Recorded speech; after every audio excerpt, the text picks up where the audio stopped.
Happy hump day to you. Today is Wednesday. I finally got it right. Finally got it right.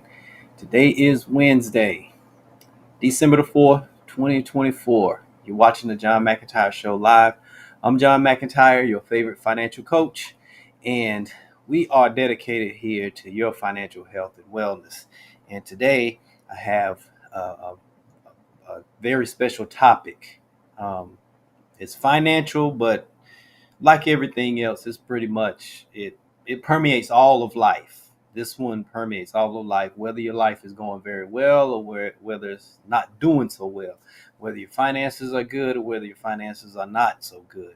Um, this particular topic is pretty much runs every area, and today I want to show that it is the number one secret to the wealthy.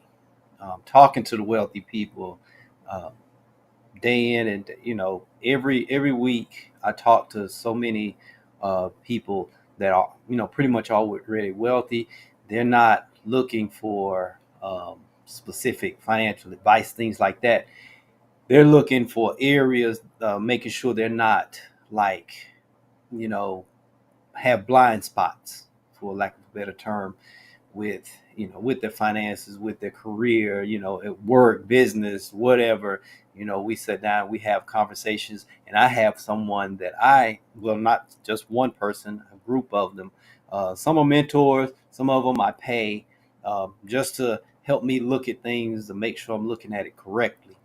And so the people, when we're talking back and forth, um, this is something that we all have in common, that I've learned. And the people that last year, this time last year, they were not in a good place financially or career wise or whatever. And this year they're a whole lot better. They're 100 and they made a 180-degree turn. Their life is like going in a totally different direction. They're on a higher trajectory. And today's topic is one word, is really the secret to all of that. Um, but before I get into it, let's talk. I want to make sure and share some of these wallet wins that have been coming across the table, and I want to make sure I celebrate with some people, because we have something to really celebrate today. And the first one is January. It says January 3rd. My credit report, my credit score was under a 500. All three credit report scores were under a 500. As of November the 30th, they are all over 650. Now, that is a serious wallet win. That's serious commitment. And that's on point from working and understanding credit, to get something every 90 days to have a 50-point jump. um, that takes a lot of discipline and focus to make that happen. That's not something that just happens. Just paying off a bill, that doesn't happen. You have to be very intentional to make them jump that way. And so that is a big time wallet win, to cause each credit report to jump over 50 points. Yeah, because then they don't all not all creditors report to all three, things like that. Something that may be important to Equifax may not be important to TransUnion, or it may not be as important. It's not that they don't report it or whatever, or sometimes they don't. Some credit things are just not on the radar. But if it is on all three, it may not have the same level of importance. Let me put it that way. And so, to cause such a high jump in each credit report, that's serious. That really is serious. So yeah, I celebrate that one big time. Um, Number two wallet win, we had our first family finance meeting, and we ended with a agreed upon Christmas list. Oh yes, that is a wallet win. First family meeting, and you're having it at Christmas time.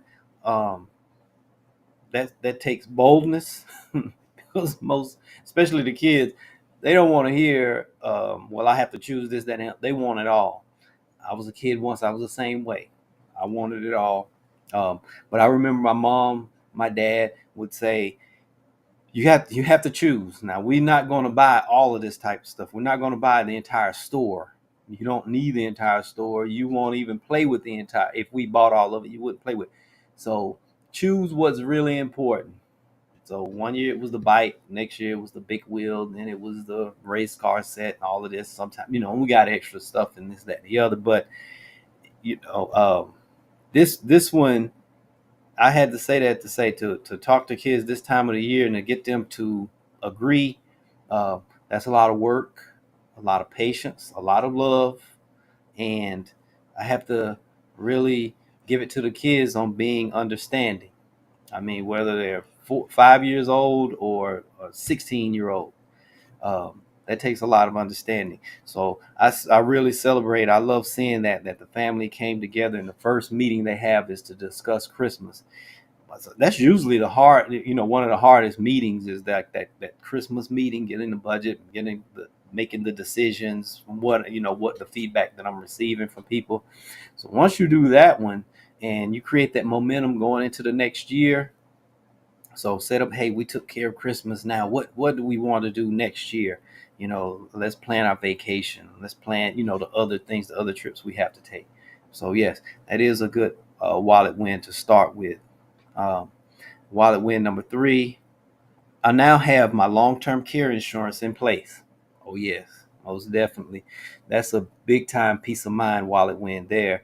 Um, uh, Even though you may or may not have to use it, but knowing that it's there, uh, us knowing that we have long-term care insurance, it really removes the burden of a certain level of stress of wondering what would happen later on in life if I got sick after retirement, things like that. Now, and I'm not generating income, the traditional income, work income, things like that.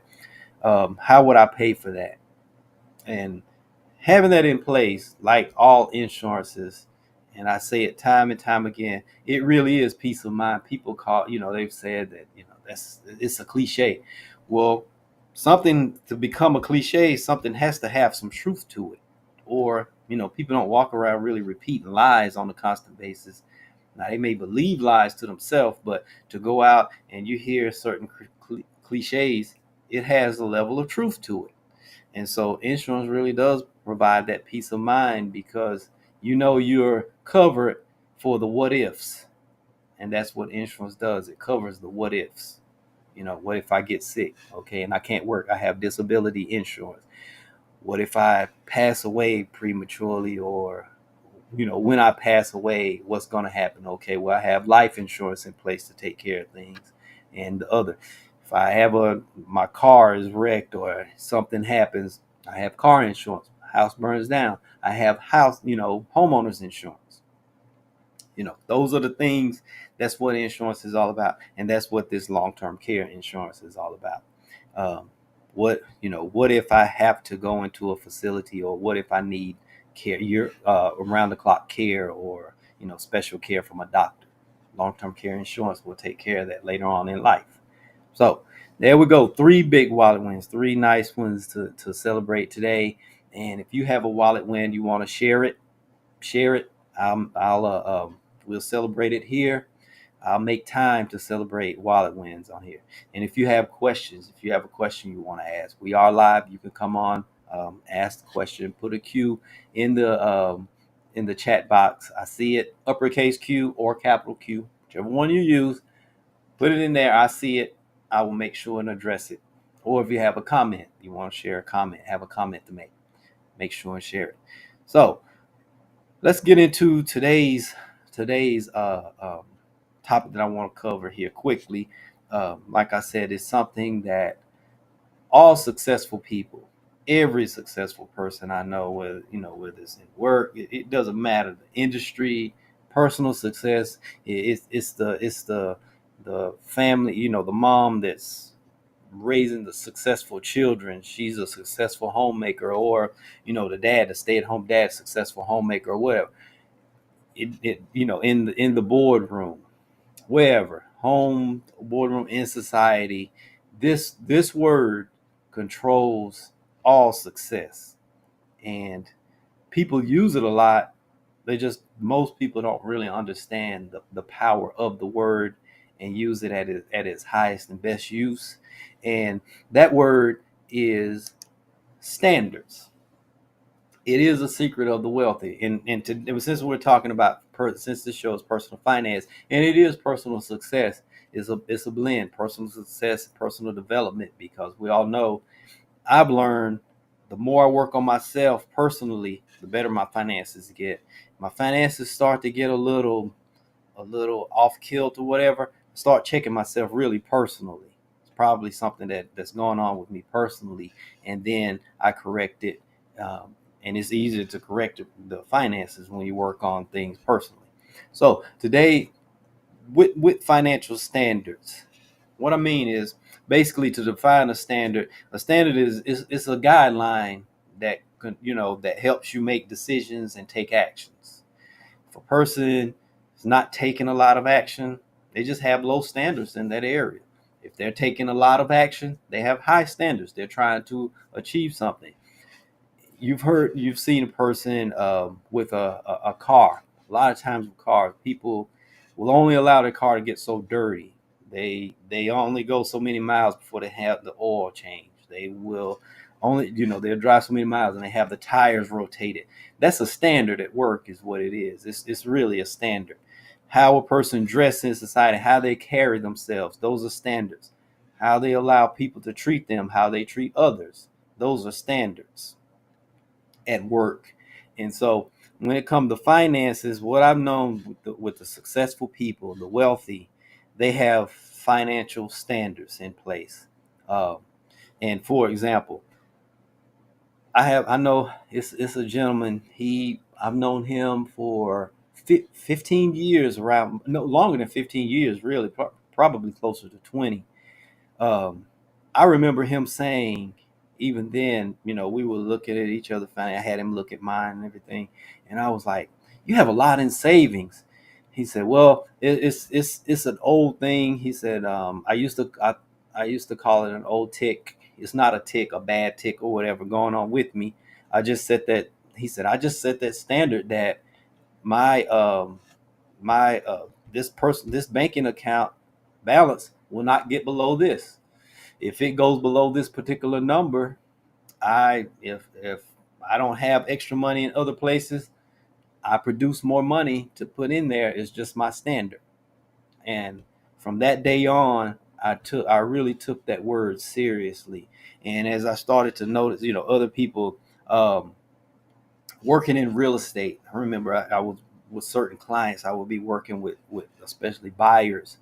Uh, they would have maybe their parents to come by, the first time buyer, and their parents was like, "Okay, I could see you in this house," or, "No, this house is not for you. There are better houses out there." Basically, they were just saying they had a standard. It was just they were just holding they just held a certain standard. They was like, "We bought a house, 40 years ago. Our first house, we bought it 40 years ago, and it was better than this. Um, so there are other houses out there, in better shape, unless they were looking for a fixer upper.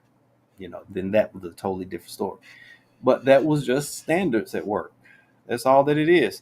So in finance, wealthy people, they have saving standards, investing standards, insurance standards, estate planning standards. They have a standard for every area of personal finance.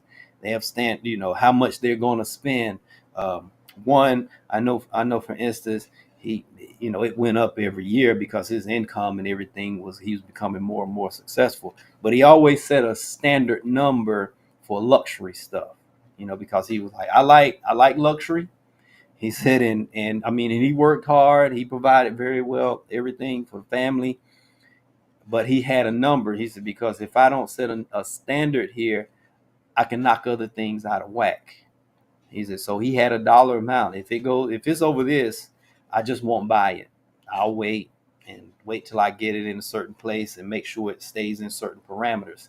And that meant that the wealthy, they work off budgets. What it is, they worked off budgets so long, it just doesn't seem like they do it. You know, it's just part of how they are. Budget is just what controls their household. It doesn't sound like it doesn't feel like budgeting to them. It's just their uh, operations manual for the home in the finances. A lot of people that you work for companies. I worked in manufacturing. I worked in retail. Everything. We had uh, a manual, operations manual, where if anything went wrong or whatever situation was going on in that company, in that business, it was somewhere in that operations manual. These The owners and the leadership, they thought everything, and as whatever happened, they put it in that manual. So you never had a reason or an excuse for doing something that you shouldn't have been doing, because they were like, okay, this was in the operations manual. You did something that's not in that manual. You are in trouble. And so that's just the way it was. Well, that's the way wealthy people run their finances.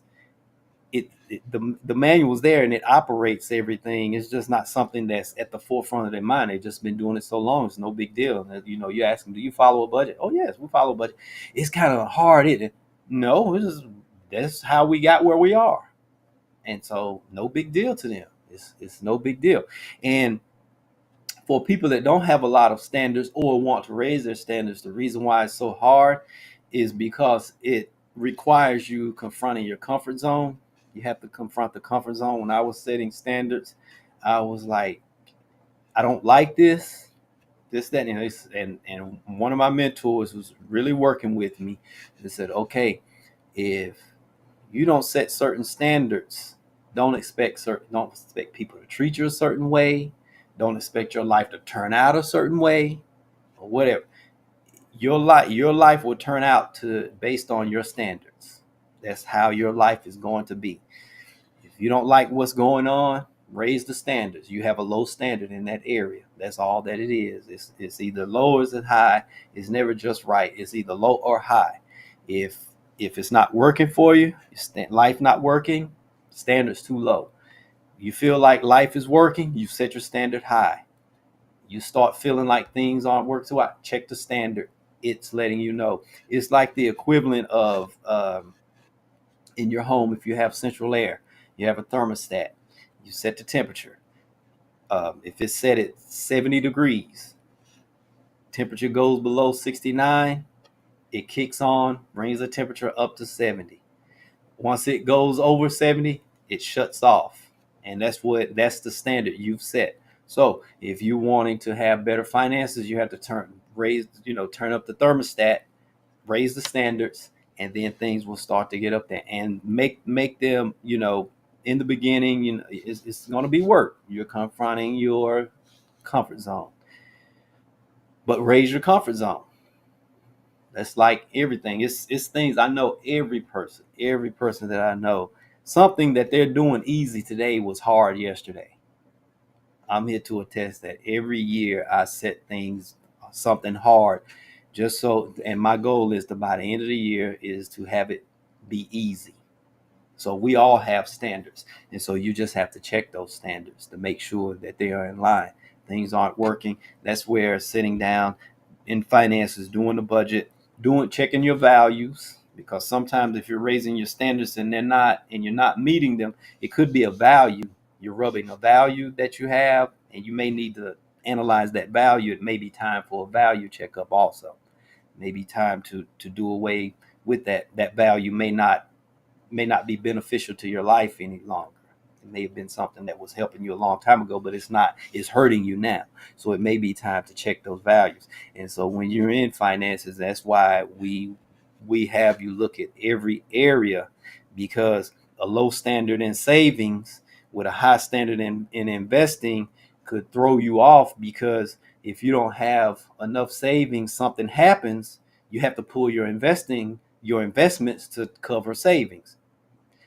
And so that's why you have to look at every area. Or if you don't have a high standard for insurance and you have investments and savings, you go out here, you injure someone, have an accident, kill someone, something like that, you now you're being sued. You have to get rid of all your assets, all your saving is gone out the door because you didn't have sense. So that's why you have to look at every area of your finances and raise the standards so that it like they work together. The standards work together. And so that's what I wanted to cover today. Standard because it's at the end of the year.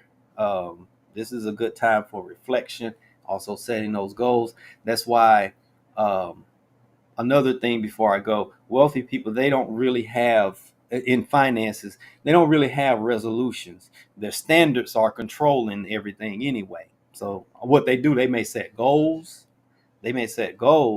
but they're not really into resolutions because their standards are in play. They have their standards in check.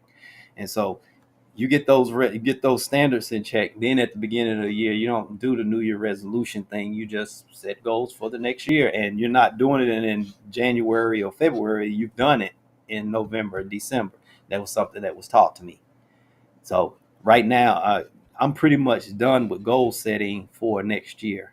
I started back in like July, August, because some things I had accomplished, and I was like, okay, in this particular area, this area is still important. What can I get done by the end of the year, and then what can I do for next year?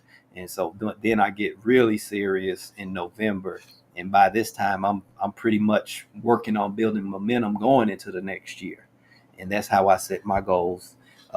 And I take them. I have someone to look at them to make sure, and they analyze them for me, ask me questions, talk to me. They share theirs, and we have one of those meetings. It's a group of us, from Think and Grow Rich, a mastermind group. We look at each other's goals, ask each other questions, grade each other, do things like that, keep each other accountable. And so, I hope this information was beneficial for you. If it was, you're watching by YouTube, subscribe, like it, share it. Watching by Facebook, like it, share it. I'll be back tomorrow with some more information on getting you financially secure, healthy, wealthy. I want you to be successful, the whole 9 yards as we get ready to go into 2025. So have a good day, and I'll see you tomorrow.